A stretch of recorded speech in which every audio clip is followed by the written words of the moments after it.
All right, well, welcome back. Again, I'm your instructor, Brent Maguire, and we're talking about how to navigate your course, CRJ 112, Introduction to Criminology. In part one, I showed you how to get through the home page and what was necessary there.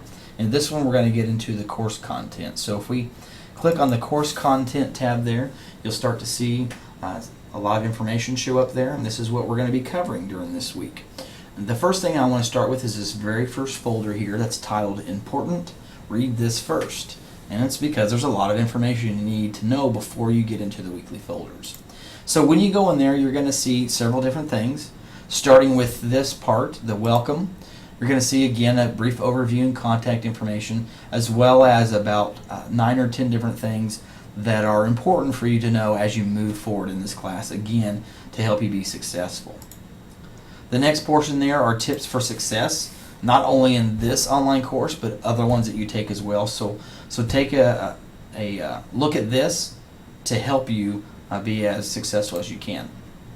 Again, about the instructor that I mentioned in part one, you'll see a little bit of blurb on me, including a video. You can check that out for more information. Late assignments, I have a little thing here. I do accept late assignments, although not any later than 7 days past the due date, and there is a penalty, but you'll see all of that information right here. There are discussions that are required each and every week, and so in this online discussion recommendations and grading rubric page, you will see, what do I expect, how long, what sort of posts, and you'll even see the rubric by which I'm going to grade each of your discussion posts. Also, you will be required to do 3 small projects and 1 final project. You'll see the guidelines for those projects here, as well as the specific grading rubrics, whether it's for a paper, for the speech portion, or the PowerPoint presentation. You have a choice. You can click on each of those and you'll see the associated rubric for each one. Continuing on here, you'll see the netiquette, which is just how you're going to conduct yourself when you're using this course, when you're using the discussion forums, how to treat one another, and how to respond. And then the last part here is student resources, which the first portion gives you links to things from technical support to school policies, to plagiarism and the APA Writing Center, which you definitely need to check out because I do require you to use the APA style when writing papers. The last part of student resources was the video tutorials, which would include these tutorials, as well as using Google Docs if you don't have Microsoft Office, and how do you submit assignments to the Dropbox. So that's everything in that folder. Let's go back to course content.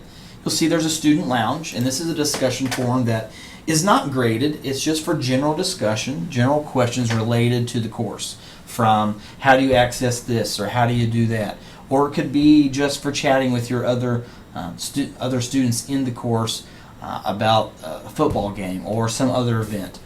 It's pretty much for anything here. This is usually the best way to ask me a question. That way I can respond in here because probably other students have the same question. That way everyone gets it answered at the same time. If the question is more private or sensitive in nature, definitely shoot me an email. So that's what the student lounge is, and that will be available throughout the course. You also see here a page that has some online resources, and these are just general resources that are going to help draw out certain points or topics that we discuss throughout this course. You'll also notice here shortly that each week has its own resource folder. So speaking of that, let's take a look at week 1. Now week 1, you're going to go in there, and just like any week, you're going to see an overview of what's expected of you that week. It's going to tell you that you're supposed to read the course syllabus and take a quiz on there, to send me an email through Angel, and to introduce yourself through the introduction discussion, as well as review all that material that I just told you about. You'll also notice that it'll tell you when each of these assignments and activities are due, including the day of the week and the time. And then you'll see the different content there, the course syllabus, the quiz associated with that, and the introduction discussion. And each week will follow a similar format. Let's look at week 2 real quick, because that's probably more typical of what a normal week will look like. And so you'll see in week 2 we have another overview here where we start getting into the material in the book. It gives you a reading assignment for chapter 1. Also asks you to watch or listen to the lecture. You don't have to do both, one or the other. and also the PowerPoint that's available there. And then to go to the discussion, complete that part, and then you have two optional activities. The first one is to take a practice test, which is going to review the chapter. Again, it's not graded. And then your other option are some of the resources that are available in that folder that may draw out further discussion on certain topics. You can also use these resources later on for your projects. So going to the lecture folder real quick, you'll see the video, audio, and PowerPoint there that are available.